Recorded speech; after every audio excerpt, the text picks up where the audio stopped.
Buenas noches, damas y caballeros. Bienvenidos a otro encuentro especial. Antes de comenzar, quiero saber quiénes me acompañan hoy. Comenten desde dónde están viendo y qué hora es por allá. Bueno, vayamos con el primer relato.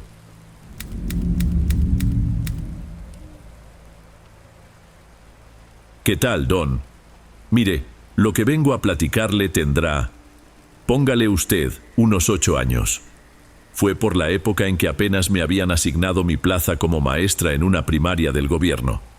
El plantel no quedaba en la mancha urbana, sino en una colonia ya muy a las orillas, de esas que se sienten como un poblado independiente, justo en el límite donde el asfalto se acaba y todo lo demás es pura piedra bola mal puesta. La zona era muy calmada, de esas donde todo mundo se conoce de cara, y la escuela reflejaba esa sencillez. Se trataba de una sola plancha de construcción, chaparrita y larga, de una sola planta, que abrazaba un patio central de cemento grandísimo. Todo el terreno estaba cercado por un muro alto y, para entrar, había un portón pesado de fierro forjado. Yo acababa de llegar con mi plaza recién estrenada y traía ese impulso de querer hacer todo bien. Usted sabe cómo es uno cuando empieza, lleno de energía, pero la realidad es que el trabajo me rebasaba. Me habían encargado 2 salones, lo que significaba el doble de planeaciones y pilas interminables de cuadernos por revisar. Encima de todo, mi casa estaba muy retirada por el centro y no tenía coche, así que puro transporte público. Y para llegar a esa zona, el servicio de autobuses era pésimo. Había un camión que, sin falta, pasaba a las 6 en punto. Si lo perdías, el siguiente no aparecía hasta las 9. 3 horas muertas. Pues ese día, un jueves, me clavé tanto en la chamba administrativa que perdí la noción del tiempo. Para cuando alcé la mirada por la ventana del aula, justo vi cómo el autobús se paraba a lo lejos, sobre el camino de tierra, y cómo se alejaba. Se me fue. No pude evitar el coraje. El dilema era, o me bajaba a la parada a oscuras a esperarme las 3 horas, o aprovechaba ese tiempo para avanzar trabajo en la escuela, donde al menos había luz. Lo segundo sonaba mucho más sensato. Doña Silvia, la directora, me apreciaba. Tanto ella como la conserje se retiraron a su hora habitual, dejándome a cargo de las llaves de mi aula y del portón. Le notifiqué que me iba a tardar. Aseguré el portón con el candado por dentro, como era costumbre, y me volví a mi salón. El plantel se fue vaciando de ruido. Primero se fue la gritería de los chiquillos, luego las voces del personal. Al poco rato, lo único que se oía era el rasgueo de mi bolígrafo y el siseo de un foco de tubo en el corredor. La verdad es que perdí la noción de las horas. Me debí quedar jetona justo ahí, con la frente sobre la pila de exámenes. Estaba tan agotada que caí rendida sin sentirlo. No me levantó un sobresalto, sino la pura molestia física. Tenía el cuello tieso como entumecido y la garganta rasposa. Al abrir los párpados, me topé con la nada. De verdad, nada. Una penumbra de una densidad que jamás había experimentado. No se parecía a la oscuridad de una recámara, donde la vista se acostumbra y distingue siluetas o el resquicio de luz bajo la puerta. Esto era un vacío total, opaco, como si tuviera los ojos vendados. Un segundo pensé que era parte de un mal sueño, que no estaba despierta. Sin embargo, la molestia en la nuca era muy real. Seguía en el aula. El aroma sutil a tiza y a los químicos de limpieza almacenados me lo aseguró. Y no había luz. Todo el plantel tenía que estar a oscuras. Incluso los focos del patio, que yo recordaba haber dejado prendidos, estaban muertos. Mi primera reacción fue buscar una explicación lógica. Me había dormido de más. Quizás toda la noche. A lo mejor la conserje llegó en la mañana, me vio, asumió que ya me había retirado y cortó la corriente general. Se me oprimió el pecho. Estaba atrapada. Empecé a buscar a tientas sobre la mesa, y en el proceso tiré un vaso de unicel vacío. El ruido que hizo al caer sonó exageradamente fuerte. ¿Y mi teléfono? Las manos me temblaban ligeramente. Urgía encontrarlo para tener luz. Continué palpando la formica helada de la mesa hasta que mis dedos toparon con el dispositivo. Oprimí el botón de encendido y el brillo de la pantalla me deslumbró. Tuve que pestañear varias veces para enfocar. Revisé la hora. 11:40. O sea, no había amanecido. Habían pasado horas. Sí, pero seguía siendo de noche. El autobús de las 9 también se me había ido. Ahora sí, no salía de ahí hasta las 5 de la madrugada, por lo menos. Se me revolvió el estómago. Estaba incomunicada, en una escuela gigantesca y sin luz, en los límites de la ciudad. La quietud era absoluta. No había grillos, no había viento. Era una calma antinatural, como si el edificio estuviera conteniendo la respiración. Me puse de pie usando la lámpara del teléfono para guiarme, sin soltar el aparato. Mi objetivo era la oficina de la directora, que era donde estaba el interruptor general. Quería reactivar al menos las luces del patio. La idea de permanecer en esa negrura me estaba poniendo muy mal. Avancé un par de metros hacia la salida del salón y me quedé helada. Escuché un ruido. Alguien caminaba. El sonido venía del corredor, justo fuera de mi aula. No era una caminata rápida, de alguien con prisa. Eran pausados, cadenciosos, y uno de los pies se arrastraba, apenas, pero se oía el roce de la suela contra el piso de cemento. Mi reacción inmediata fue matar la luz del teléfono. Me hundí otra vez en la penumbra, parada en medio del salón, conteniendo el aliento. ¿Quién caminaba por la escuela a esta hora? ¿La directora? Imposible. Vivía al otro lado de la ciudad. ¿La conserje? Podría ser, pero habría encendido la luz. Sentí náuseas. Debía ser un ladrón. Alguien que se había saltado el muro. La zona era muy pacífica, pero nunca faltaba. Y yo estaba completamente sola. Caminé en reversa, con cuidado, hasta agacharme detrás de la seguridad de mi escritorio metálico pegada al piso helado. La caminata continuó sin prisa y paró en seco, exactamente frente a mi salón. La pausa que siguió fue más aterradora que el ruido mismo.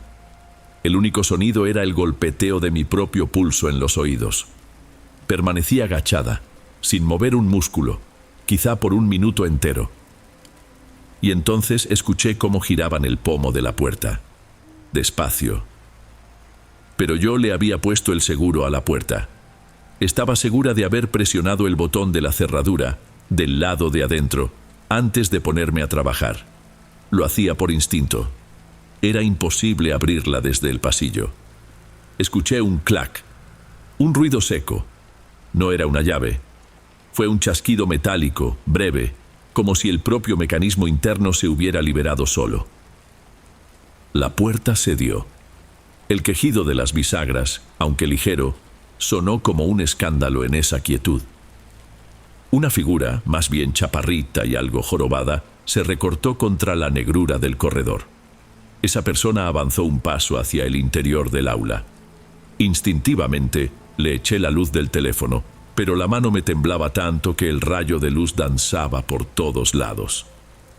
Se trataba de doña Matilde, una viejita de la misma colonia que habitaba una de las casas del fondo, por el camino de tierra. Yo la ubicaba, pero solo de vista. Rengueaba de un pie, y era justo el sonido que yo había detectado, el del zapato arrastrándose. La gente de ahí murmuraba mucho sobre ella. Se decía que curaba, que hacía trabajos de limpias, y que era buena para el susto. Era alguien a quien trataban con mucho respeto, pero también con una pizca de desconfianza. La tenía a unos 3 metros, parada, observándome con un gesto indescifrable. No mostraba ninguna sorpresa al encontrarme ahí. El miedo se transformó en una confusión que me robó el aire. ¿De qué manera había logrado meterse al plantel si el portón principal estaba asegurado por dentro? Y lo que era aún más increíble, ¿cómo le hizo para abrir mi salón si la chapa estaba puesta desde mi lado? Permanecí así tiesa por lo que me pareció una eternidad, con el rayo tembloroso de la lámpara en la mano. El brillo le pegaba en la cara llena de arrugas, y ella ni siquiera pestañeaba. Nada más me veía, con un gesto muy serio que incluso me pareció de compasión. Fue ella la que habló primero. Su voz era tal cual la recordaba de la calle, grave, muy áspera, como si tuviera lija en la garganta. «Debería encender la luz, señorita». Lo dijo como una sugerencia, pero sonó a una instrucción directa. Yo seguía pasmada. Mi mente no lograba asimilar la situación. Quería exigirle que me dijera cómo se había metido, pero las palabras no me salían. Apenas pude tartamudear algo sobre el candado del portón y el seguro interno de la puerta. Ella nomás movió la cabeza de lado a lado, un gesto breve, como si mis dudas no tuvieran importancia. No había venido a darme explicaciones. La señora avanzó un poco más, arrastrando el pie al caminar. «Estoy aquí para que se vaya. Tiene gente que la aguarda ahí afuera». Esa frase me descolocó. ¿Gente aguardándome? Mi cerebro empezó a 1000 por hora, buscando una explicación racional. ¿Serían papás de algún alumno? ¿Alguien que venía a reclamar una calificación o algún pleito de niños? Sonaba ridículo venir a buscar a una maestra en plena madrugada, pero era la única explicación terrenal que encontraba. Le cuestioné, con la voz temblorosa, si se trataba de algún padre de familia, si ella sabía quiénes eran. El rostro de doña Matilde se puso tenso. Lanzó una mirada veloz por sobre mi hombro, en dirección a la ventana que daba al patio en penumbras. «No, maestra, no son papás. Encienda el foco. Recoja sus tiliches. Hay que salir de aquí ya». El tono que usó no admitía réplica. No fue una sugerencia, fue un ultimátum. La premura en su voz finalmente me sacó de mi parálisis. Pasé saliva. Desplazándome de costado, sin dejar de mirarla, alcancé el interruptor junto a la entrada y lo accioné. Los tubos de luz del techo titilaron un par de veces con ese siseo eléctrico y por fin encendieron, bañando el aula en esa luz blanca y helada de hospital. La iluminación normal del salón hacía que la presencia de doña Matilde, parada en medio del aula, se sintiera todavía más extraña, fuera de lugar. Ella no se inmutó. Se quedó aguardando. Ya sin hablar me acerqué a la mesa, amontoné mis pertenencias como pude y aventé los papeles a mi bolso. Me sentía muy torpe. Se me resbalaron las llaves y cayeron al piso. Ella solo me miraba, con una calma que se sentía muy tensa. Corté la luz del aula y emergimos al corredor. La penumbra de afuera se sentía más profunda en contraste. Doña Matilde no abrió la boca. Simplemente se puso a andar, marcando el paso con su renguera. El raspar de su suela en el cemento era lo único que se oía en toda la escuela. Yo iba pegada a ella, casi tropezándome con ella. El peso del bolso me calaba en el hombro, y yo me aferraba a la correa con los nudillos blancos. Recorrimos el corredor hasta la salida que conectaba con el patio. A la distancia, en la entrada del plantel, lo único que brillaba era una bombilla amarillenta sobre el portón de herrería. Era un resplandor muy pobre que apenas iluminaba su propia base y dejaba el resto de la plancha de concreto en sombras. Justo antes de pisar el patio, doña Matilde se paró en seco y yo también frené. Clavó la vista en medio de la plancha de cemento y yo volteé a ver qué estaba mirando. Fue cuando las vi, exactamente en el centro del patio, alejadas de nosotras y también de la entrada, había dos siluetas. Daban la impresión de ser dos señoras, tal vez ya grandes por su postura. No nos prestaban atención. Estaban paradas cara a cara, muy juntas, como si estuvieran cuchicheando algo importante. El detalle es que no se movían, ni un centímetro. Estaban quietas como estatuas, dos manchones oscuros contra el cemento gris. «Muévase, señorita», me susurró con prisa, y esa voz rasposa me sacó del trance.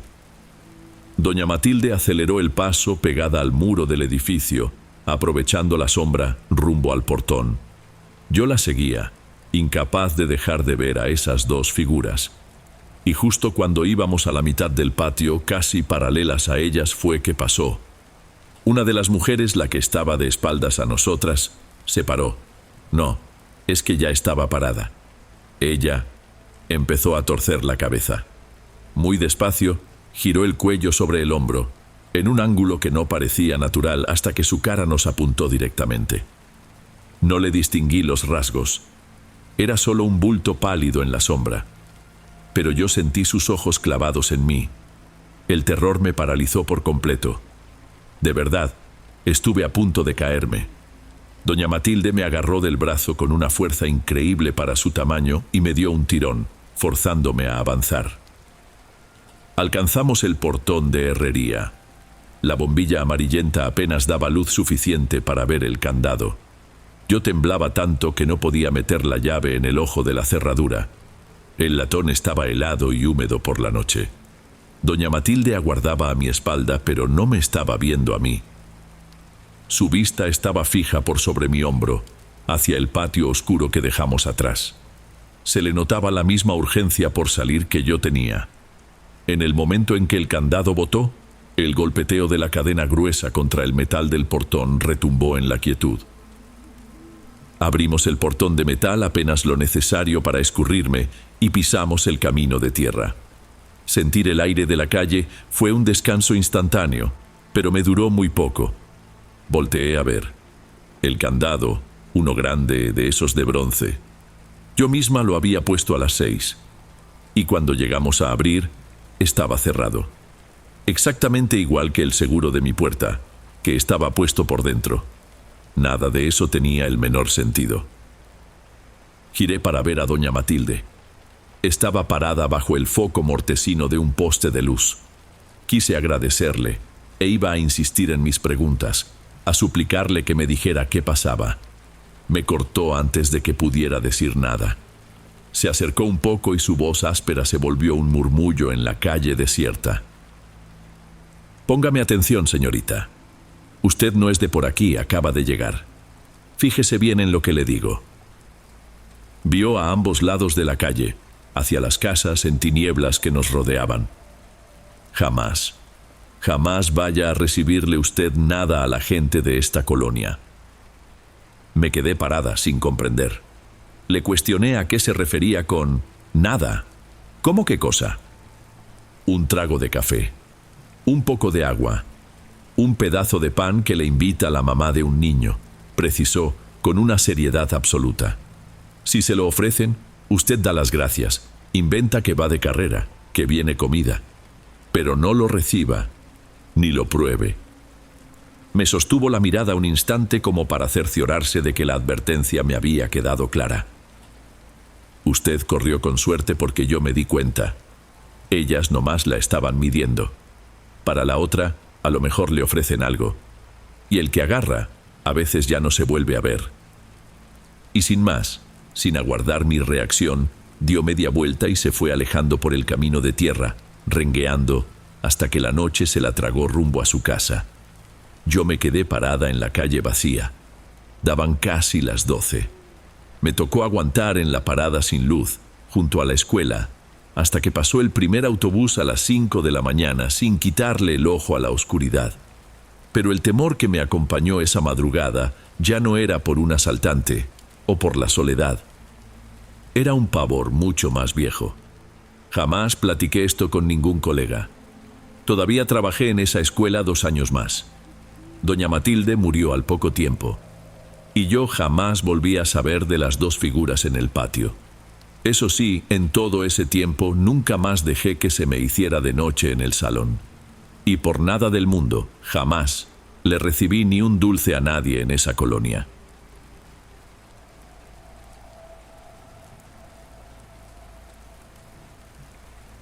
Antes de pasar al siguiente relato, asegúrate de estar suscrito al canal y de haber activado la campanita para recibir las próximas historias. Aprecio mucho tu compañía y tu apoyo hace toda la diferencia. Bueno, sigamos.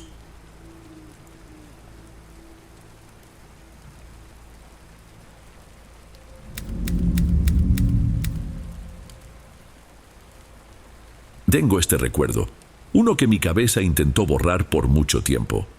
Esto pasó por allá de 1993 o tal vez 94. Nosotros vivíamos en un lugar que no era exactamente ciudad, pero tampoco era el campo. Era un fraccionamiento nuevo, de esos que abren en medio de la nada, a las afueras. Las calles eran de terracería, anchas, y las casas muy sencillas. Muchas seguían en obra negra, con el patio de tierra apisonada, separado por alambradas. Nuestra casa era una de las últimas, y última, en ese lugar, quería decir justo eso, el fin. Nuestro patio trasero terminaba y lo que empezaba era el monte. No era un bosquecillo que pudieras cruzar. Era un muro de árboles, enredaderas y sombra que trepaba por un cerro, y nadie sabía a dónde iba a dar.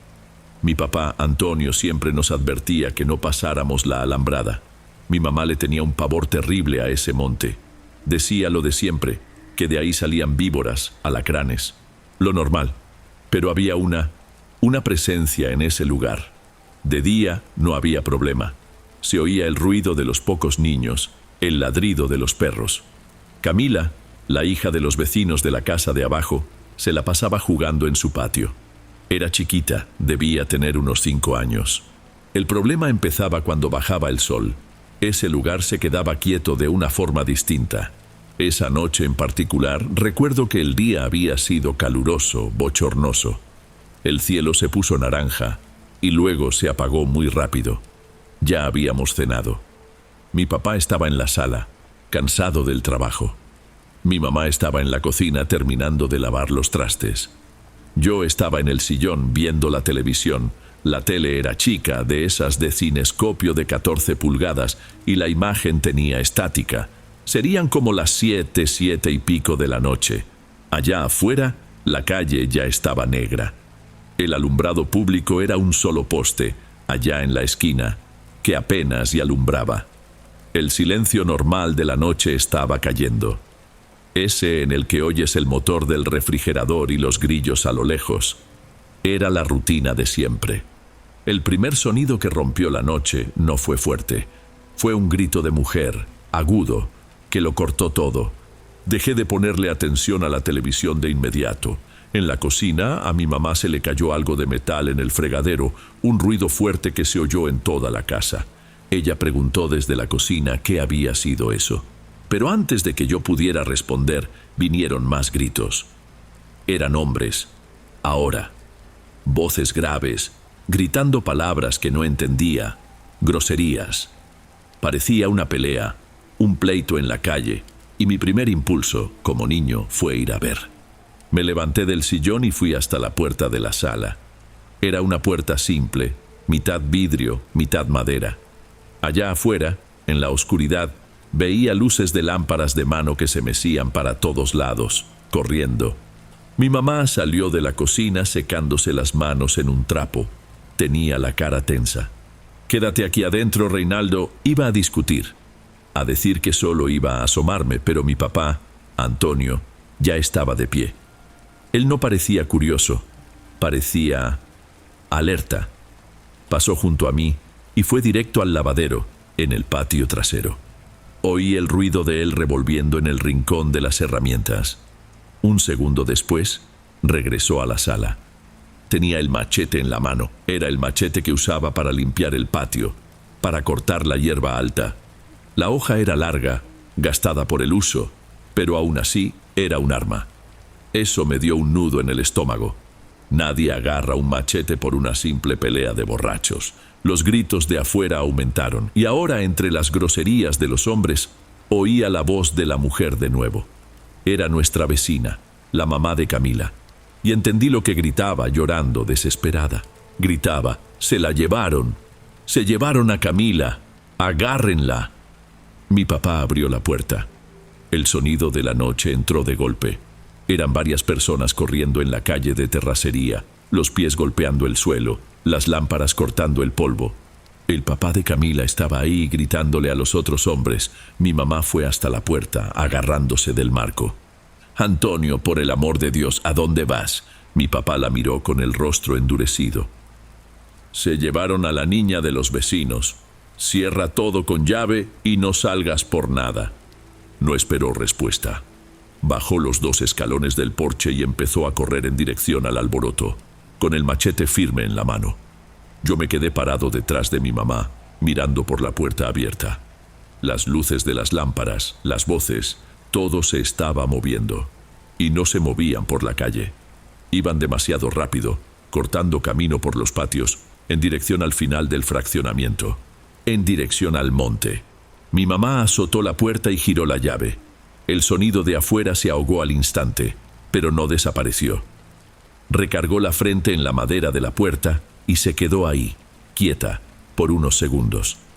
Veía cómo sus hombros subían y bajaban rápido. Se dio la vuelta, pero no prendió la luz principal de la sala.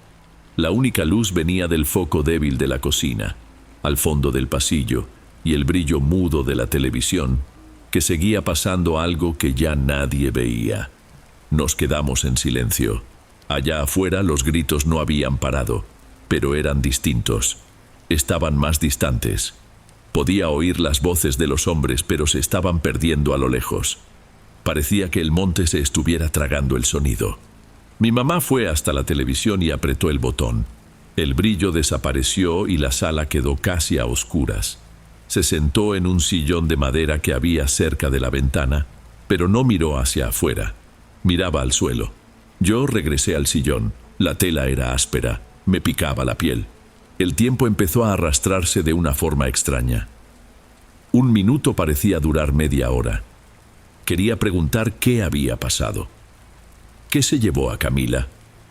Pero la cara de mi mamá me lo impedía. Empezó a murmurar cosas muy bajo, apenas moviendo los labios. Tardé un poco en darme cuenta de que estaba rezando. Yo solo podía pensar en mi papá. Se había ido para allá con ese machete, en medio de esa gritería, en medio de esa oscuridad. Y los gritos se habían apagado. No sé cuánto tiempo nos quedamos así. 1 hora, tal vez 2.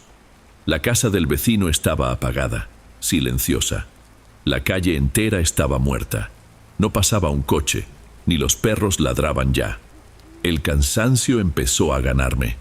Mis ojos querían cerrarse, pero el miedo no me dejaba.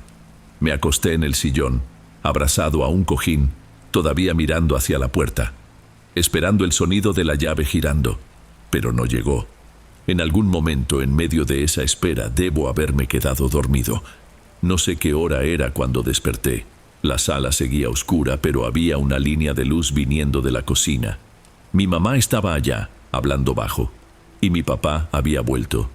Me levanté del sillón, medio mareado por el sueño, y caminé hasta la puerta de la cocina. Mi papá estaba parado, de espaldas a la puerta del lavadero, que estaba abierta. El olor a monte húmedo entraba en la casa. Estaba cubierto de tierra roja, de pies a cabeza. No era la suciedad del trabajo, era un lodo espeso como si se hubiera caído rodado por el suelo. La bastilla del pantalón estaba rasgada y el machete le colgaba de la mano, la hoja también llena de barro. Mi mamá estaba frente a él en pijama, tenía la cara hinchada de llorar. ¿Y bien?, preguntó ella, la voz casi un susurro. Mi papá levantó la cabeza despacio, se veía acabado. Tenía los ojos rojos, exhaustos. No dijo nada, solo movió la cabeza, una vez, de un lado a otro. Ese no fue la cosa más ruidosa que he oído en mi vida. Al día siguiente, el fraccionamiento era otro lugar. No había música, no había niños corriendo. El único sonido era el llanto bajo que venía, sin parar, de la casa de los papás de Camila. Mi mamá me prohibió salir. No podía ni ir al patio trasero. Pasé el día mirando por la ventana de la sala. La calle de terracería estaba vacía. El monte, allá al fondo, parecía más grande, más cercano. No nos quedamos ahí mucho más tiempo. Creo que fueron unas 3 semanas. Un día mi papá llegó del trabajo y le dijo a mi mamá que empezara a empacar las cosas, que había conseguido un trabajo en otro lado. Nos íbamos a mudar. Nadie dijo nunca el motivo real, pero yo lo sabía. Nos íbamos porque mi papá, el hombre más fuerte que yo conocía, se había metido a la oscuridad con un machete y había vuelto cubierto de lodo, derrotado. Pasaron los años, nos mudamos, la vida siguió. Crecí, me convertí en hombre. Pero esa noche, El silencio de mi mamá, el barro en mi papá, eso se quedó guardado en un lugar profundo. El polvo se bajó, pero nunca se asentó de verdad. Ya era adulto con unos 20 y tantos años cuando saqué el tema. Estaba en su casa, en una comida de domingo. No sé por qué, pero pregunté. Pregunté qué había pasado realmente esa noche, qué habían visto. Mi mamá y mi papá, que estaban platicando de cualquier cosa, se callaron, se miraron. Ese tipo de mirada que tienen las parejas y que dice 1000 cosas sin una palabra. Mi mamá suspiró y asintió con la cabeza, como dándole permiso. Mi papá, Antonio, se rascó la nuca, tardó en empezar. Me contó que cuando salieron corriendo eran más de 10 hombres, todos con lo que tenían, machete, un palo, un azadón. Lo primero que todos pensaron fue en un jaguar. El monte era espeso, podía haber, pero dijo que en cuanto se metieron a la vereda supieron que no era un animal. Primero por la forma en que la cosa se movía. Oían las ramas rompiéndose más adelante y el llanto de Camila. Un llanto que se iba haciendo cada vez más bajo, más débil. Mi papá dijo que corrían lo más que podían, con las lámparas de mano bailando, pero la distancia parecía solo aumentar. La criatura no estaba corriendo como un animal asustado. Se movía al mismo ritmo, sin cansarse. Y un jaguar no hace eso. Un jaguar ataca, mata y arrastra para comer. No secuestra a una niña viva, jalándola por el monte. Dijo que el papá de Camila estaba fuera de sí, gritando el nombre de su hija, metiéndose en cualquier hueco. En cierto punto, llegaron a un claro pequeño, iluminado solo por la luna que se colaba entre las hojas, y lo vieron. No era un jaguar. Era una silueta oscura, agazapada. Era demasiado grande para ser un perro, y se movía demasiado bajo para ser un hombre, y estaba arrastrando a Camila, que apenas se movía, jalándola de los pies. Cuando las lámparas le dieron, la cosa soltó a la niña por un segundo y volteó hacia atrás. Después de eso, fue muy rápido. Agarró a la niña de nuevo y desapareció cerro arriba, por un lugar donde ni siquiera había vereda. Intentaron seguirla, pero era imposible. El monte se cerró. Perdieron el llanto, perdieron el sonido de los pasos. Se quedaron ahí parados en la oscuridad, solo con el ruido de ellos mismos tratando de respirar. Buscaron toda la noche, pero ya sabían. La habían perdido. Cuando regresaron de madrugada encontraron a la mamá de la niña. El papá de ella, que corrió con ellos, estaba en el suelo, golpeando la cabeza contra la tierra, diciendo que todo se había acabado.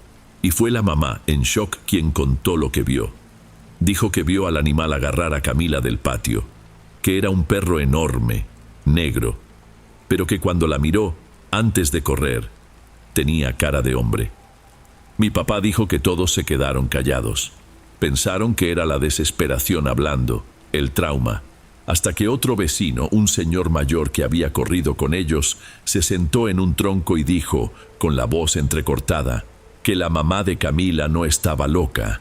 Dijo que, en el momento en que las lámparas pegaron en el claro, él también lo vio, que la cosa los volteó a ver y que sí, tenía rasgos de gente. Yo me quedé escuchando a mi papá y entonces le pregunté la única cosa que faltaba. ¿Y usted, papá? ¿Usted qué vio? Antonio se miró la propia mano, como si estuviera viendo el lodo de aquella noche. Yo vi a la niña, Reinaldo. Yo corrí enfocado en tratar de alcanzar a la niña, pero en el momento en que las luces le dieron, yo también vi el rostro. No era un animal. Dijo eso y fue como si la noche de 1993 terminara ahí, en esa comida de domingo. El silencio que quedó en la cocina era el mismo de aquella espera, décadas atrás. Mi mamá bajó la mirada a su plato. Entendí ahí lo que realmente se había roto en ese fraccionamiento. No fue solo la seguridad, fue la certeza de los hombres. Mi papá se fue a la oscuridad con un machete, pensando que iba a enfrentar a un perro, tal vez a un ladrón, o en el peor de los casos, a un jaguar. Volvió a casa sabiendo que lo que estaba allá afuera no tenía nombre, no obedecía las reglas. Volvió sabiendo que su machete no servía para nada. A Camila, claro, nunca la encontraron. Llamaron a la policía días después, hicieron una búsqueda superficial. No hallaron un zapato, un pedazo de ropa, nada. Su familia se fue menos de una semana después de nuestra mudanza. El fraccionamiento, por lo que supe, se quedó casi fantasma por mucho tiempo. Para mí, el terror de esa noche nunca fue la figura de la cosa. Yo ni siquiera la vi. El terror que se quedó, el que cargué toda la vida, fue el recuerdo de mi papá, mi protector, el hombre más fuerte de mi mundo, parado en la puerta de la cocina, cubierto de lodo de pies a cabeza, completamente derrotado por la oscuridad.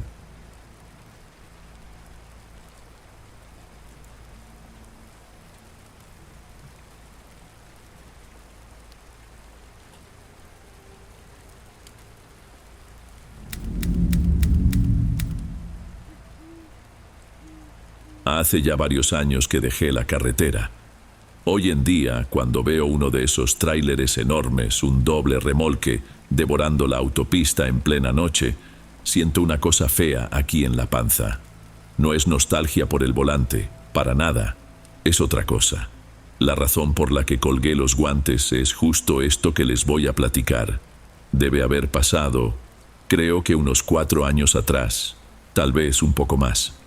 Yo todavía andaba en la brega, moviendo carga pesada. Esa noche, yo cubría un flete que me sabía de memoria. Era un tramo de autopista de doble carril, de esos que atraviesan zonas de sierra, alejado de cualquier ciudad. Ya serían más de las 2 de la mañana. Y las 2 de la mañana, encerrado en una cabina, es un momento de soledad absoluta. No hay estación de radio que se agarre bien. Pura estática. Eres solo tú, el tablero con esas luces verdes y naranjas, y el rugido del motor. Afuera es una boca de lobo que parece tragarse los faros. Solo alcanzas a ver lo que está a 50, quizás 60 metros delante de ti. El resto no existe. Yo estaba cansado, pero no era el cansancio que te pide orillarte a dormir. Era un agotamiento distinto, ese que se te mete después de horas y horas de hacer lo mismo. El cuerpo se siente como entumecido, se mueve ya en automático.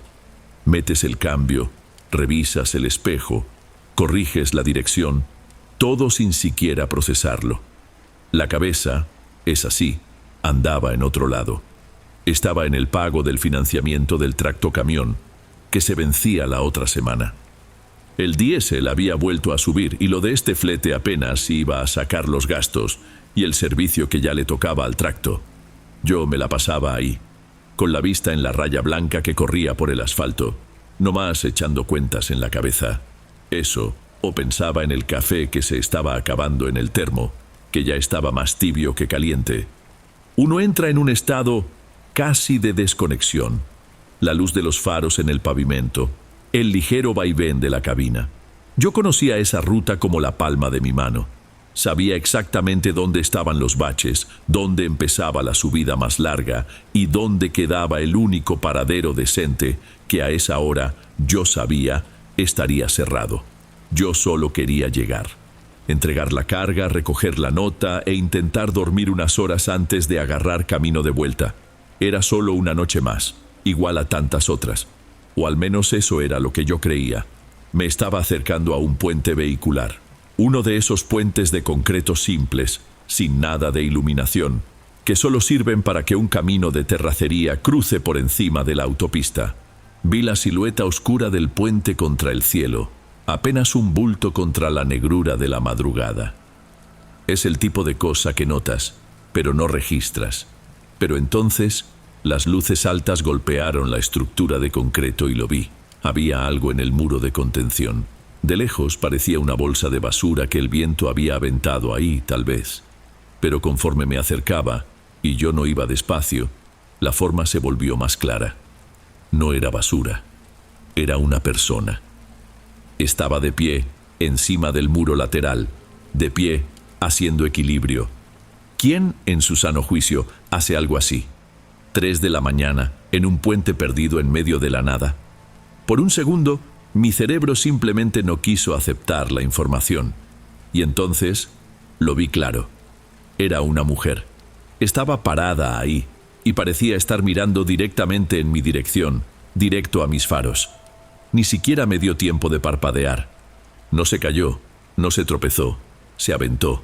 Abrió los brazos como si fuera a echarse un clavado y se lanzó justo enfrente de mí, directo a mi carril. Lo que hice después no fue algo que pensé, fue pura reacción. Me colgué del pedal del freno con los 2 pies, con todo el peso de mi cuerpo. La cabina se clavó con una fuerza que casi me estrella contra el parabrisas. El estruendo fue brutal. No es el rechinido de llantas de las películas. Es un sonido desgarrador. Un grito de caucho grueso destrozándose contra el pavimento, mezclado con el sistema de aire comprimido soltando presión. La carga en el segundo remolque dio un coletazo que sentí en la columna, un golpe sordo de acero contra acero. El tráiler entero empezó a jalarse hacia la derecha, la cola del doble remolque queriendo rebasarme. Me aferré al volante con los brazos tiesos tratando de mantener el equipo derecho, esperando el impacto. El tráiler se detuvo, el doble remolque quedó atravesado, ocupando los 2 carriles de la pista. Y el silencio que vino después del escándalo fue casi peor. Lo único que yo oía era el motor en ralentí, vibrando, y un zumbido en mi oído. Mis manos estaban tan apretadas al volante que los nudillos me dolían. No podía respirar bien, sentía como si hubiera corrido kilómetros. No sentí el golpe, no hubo el impacto sordo de un cuerpo, nada. Mi primer pensamiento, en cuanto el corazón me volvió a latir, fue: es una tranza. Claro que es una tranza. Historias de esas me sobraban de los colegas. Usan a alguien, a veces hasta a una mujer, fingen un accidente o te avientan un muñeco a la carretera. Te paras a ayudar y los asaltantes te salen del monte. Te levantan, te vacían la cuenta, se llevan la carga, se llevan el tráiler. Se te acabó la vida. Revisé los seguros de las puertas en automático. Estaban puestos. Agarré el celular del tablero, pero ahí no había señal. Nunca había habido. Estaba solo. Pero algo no cuadraba. La figura que vi saltó del puente. Me miró. Eso no tiene sentido en un asalto. El riesgo es demasiado alto. Y se veía tan real. Yo miraba fijo al asfalto allá adelante. El polvo que levantaron las llantas estaba bajando lentamente bajo la luz de los faros. Y lo vi. Había un bulto en el suelo, a unos 30 o quizá 40 metros de donde paró el camión. Un montón de ropa oscura, inmóvil. Había logrado frenar antes. No la atropellé. Solté el aire, aliviado, pero me duró un segundo, porque la figura seguía ahí. Era una persona caída en la autopista, y si no era una tranza, era un suicidio, o un accidente horrible. Y yo estaba ahí, encerrado en la cabina, mirando. Lo correcto era que me bajara, sacara el botiquín de primeros auxilios, pusiera los triángulos. Pero el miedo de abrir esa puerta era algo físico. No podía. Solo me quedé mirando, esperando que el bulto se moviera, esperando que los asaltantes salieran del monte. El bulto se movió. Primero fue una sacudida. Yo me encogí en el asiento, hundiéndome en el respaldo. Mi mano fue al claxon, pero no lo apreté. ¿De qué serviría? El bulto, la mujer, se estaba incorporando. No podía creer lo que estaba viendo. No era alguien arrastrándose en el asfalto tratando de levantarse para pedir ayuda. No era alguien retorciéndose de dolor. Se estaba doblando hacia arriba, como si fuera una hoja de papel arrugada que alguien estuviera desdoblando. La espalda se le arqueó de una forma que no parecía humana, y les juro que oí, o creí oír, un sonido como de ramas secas quebrándose, unos chasquidos rápidos. Se puso a gatas sobre el asfalto, por un segundo como un animal olfateando, y entonces, lentamente, se desenrolló hacia arriba. Quedó de pie. Todo esto en el silencio de la madrugada, solo con el motor del tráiler vibrando en ralentí. Se quedó ahí, parada, justo en el foco de la luz alta. Una figura flaca, los cabellos largos y enredados cubriéndole la cara. Las ropas parecían harapos rotos que apenas la cubrían. Y empezó a mecer el cuerpo, un balanceo rítmico, hacia adelante y hacia atrás, como si estuviera oyendo una música que no existía. Fue entonces que lo oí. No era un grito, era un ruido, un sonido que venía del fondo de la garganta, un tipo de risa ahogada, burbujeante. y yo lo oía desde adentro de la cabina, por encima de la vibración del diésel. Era algo bajo, pero que parecía perforar el vidrio y meterse directo en mi oído. En ese momento dejé de pensar con claridad. El miedo al asalto, la preocupación por el accidente, todo eso desapareció. Dio paso a una sensación helada que empezó en mis pies y me subió por la nuca, erizándome el vello de ahí atrás. Eso no era una persona. No una persona que necesitara ayuda. Giró la cabeza de repente con un movimiento brusco como si me hubiera oído pensar, y a unos 40 metros de distancia sentí que me estaba mirando, a través de toda esa maraña de pelo. Entonces empezó a correr, vino derecho hacia la cabina. Y la velocidad... Dios mío, nadie corre de esa manera. No corría, más bien avanzaba a zancadas erráticas, con el cuerpo echado para adelante y los brazos colgando a los lados, balanceándose sin control, como si no tuvieran huesos. Y la risa burbujeante se fue haciendo más alta, más aguda, a cada tranco. No esperé más. El pánico se apoderó de mí de tal forma que apenas podía coordinar. Mi única idea era largarme de ahí, ahora. Pisé el clutch con el pie temblando tanto que apenas le atiné al pedal, y metí la palanca de cambios hacia adelante con toda mi fuerza. El cambio tronó, un sonido horrible de fierro lijando fierro, pero entró. Pisé a fondo. El motor respondió al instante rugiendo, llenando la cabina con el sonido grave, pero el tráiler, un doble remolque cargado, no arranca, se arrastra. Los primeros metros parecen una eternidad. Metí la segunda hundiendo el pie y miré por el espejo lateral. Estaba casi a la altura de la cabina. No podía verle el rostro, solo esa maraña de pelo y los harapos volando mientras corría. Y corría sin esfuerzo, emparejándose con la lenta aceleración del camión. No podía quitar la vista del retrovisor, aunque sabía que era peligroso. Vi perfecto cuando estiró el brazo y soltó un manotazo contra la puerta, justo debajo de mi ventana. Fue un golpe seco, durísimo, que hizo vibrar la lámina. Grité, un sonido corto, ahogado, y pisé con más fuerza todavía. La caja volvió a tronar cuando forcé la tercera. El tráiler dio un tirón, ganando un poco más de velocidad. Se quedó atrás de la cabina. Por un segundo respiré. Creí que no iba a alcanzar el remolque, pero entonces lo oí. Fue el ruido más espantoso que he escuchado en mi vida. Un sonido de algo rasgándose, como si alguien estuviera clavando una barreta de fierro en el aluminio del segundo remolque y la arrastrara con toda su fuerza. Un chillido agudo que cortaba el ruido del motor, un estruendo de lámina siendo destrozada. No quería mirar, pero tenía que hacerlo. Eché un vistazo rápido al retrovisor derecho, el que me mostraba el costado de la segunda caja. Estaba ahí, aferrada al costado, a una velocidad que ya debía estar pasando los 50 kilómetros por hora, y esa cosa estaba agarrada con una de las manos del borde de aluminio. Iba siendo arrastrada, pero no se soltaba. La otra mano, la vi, la tenía libre, y era con esa que estaba rasgando la lámina, los dedos largos, pálidos, arañando el aluminio, dejando surcos. No sé qué me dio, fue un pánico ciego. Empecé a volantear de un lado a otro poco, pero lo suficiente para hacer que el remolque de atrás se sacudiera con fuerza. Necesitaba que se soltara. El tráiler chicoteaba en la pista vacía y oí el sonido que hacía. Ya no era una risa, sino una especie de gruñido agudo, de rabia. Miré de nuevo. La maniobra había funcionado. El balanceo le hizo perder el agarre. La vi soltarse. No cayó rodando. Golpeó el asfalto y pareció rebotar, levantándose casi en el mismo instante. Por el retrovisor central, la vi parada en medio de la pista, iluminada por mis luces de freno. Una silueta flaca, inmóvil, viéndome cómo me alejaba. No dejé de acelerar. Cuarta, quinta, sexta velocidad.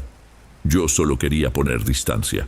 Manejé el resto de ese tramo a casi 100 kilómetros por hora, forzando el motor hasta casi hacerlo gritar. No volví a mirar para atrás. Ni siquiera sé cómo llegué al siguiente paradero. Faltaban unos 25 kilómetros, pero a mí se me hizo que tardé 1 minuto. Apenas aventé el tráiler de cualquier modo en el patio, debajo de la única luz de mercurio amarillenta que todavía servía. El lugar estaba vacío, excepto por la camioneta del dueño, don Jaime, estacionada cerca de la llantera. Apagué el motor, y el silencio que llenó la cabina fue total. Me quedé ahí, quieto, sin poder mover un solo músculo. Mis manos seguían aferradas al volante, blancas. No podía soltarlas. Solo me quedé viendo a la nada por el parabrisas, viendo el vaho que salía de mi propia respiración en el aire frío de la madrugada. No estaba pensando en nada. Era solo un zumbido blanco en mi cabeza. Después de un rato logré quitar los seguros. Me bajé de la cabina y las piernas casi me fallan. Parecían de trapo. Fui caminando, como que apoyándome en el costado del tráiler, hasta la tiendita. La puerta estaba solo recargada. Don Jaime estaba adentro, detrás del mostrador, limpiando la cafetera. Me vio entrar y levantó la cabeza. Yo debía tener una cara espantosa. Me conoce desde hace más de 10 años. No sonrió. Solo me miró con preocupación. Abrí la boca para hablar, pero lo que salió fue un sonido seco. Lo intenté de nuevo. Pedí un café con la voz saliendo baja, rasposa. Él solo asintió con la cabeza y se dio la vuelta para agarrar un vaso.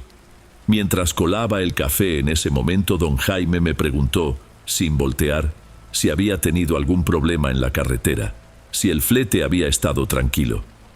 No le contesté. Se volteó, me entregó el vaso humeante. Mi mano temblaba tanto que apenas podía sostenerlo. Derramé un poco en el mostrador. Fue ahí que él dejó lo que estaba haciendo. Me miró fijamente a los ojos y luego miró por la ventana, en dirección a mi tráiler estacionado. La luz amarilla del poste le pegaba justo al costado del segundo remolque. Se quedó mirando para allá un buen rato, con el ceño fruncido. Salió de detrás del mostrador secándose las manos en un trapo y caminó hacia la puerta. No me llamó, solo fue. Yo lo seguí, dejando el café en el mostrador.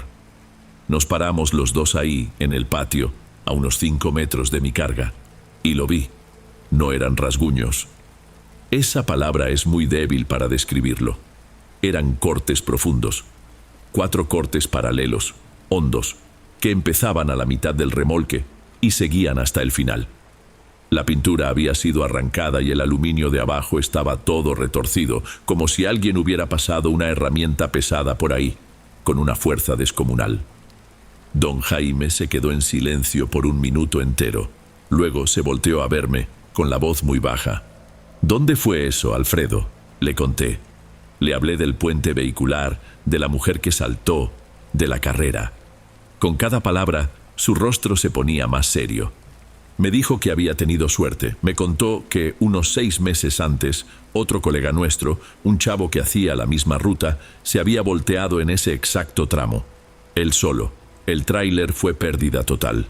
Cuando llegó la ambulancia, el chavo estaba consciente pero delirando, gritando que la descolgada estaba con él adentro de la cabina, que ella le había arrebatado el volante de las manos. En ese entonces, todos pensaron que había sido por el golpe en la cabeza, por el trauma del accidente. Don Jaime volvió a mirar los cortes en mi tráiler. Dijo que el chavo también tenía marcas así en lo que quedó de su cabina. Nadie supo explicar qué eran. Vendí el tráiler a las 2 semanas, saqué mucho menos de lo que valía por culpa de las marcas en el remolque que ni siquiera intenté arreglar. Nunca más volví a manejar un tráiler. No agarro carretera de noche, ni en carro. Yo sé lo que vi, y sé perfectamente lo que oí rasgando el aluminio de mi remolque.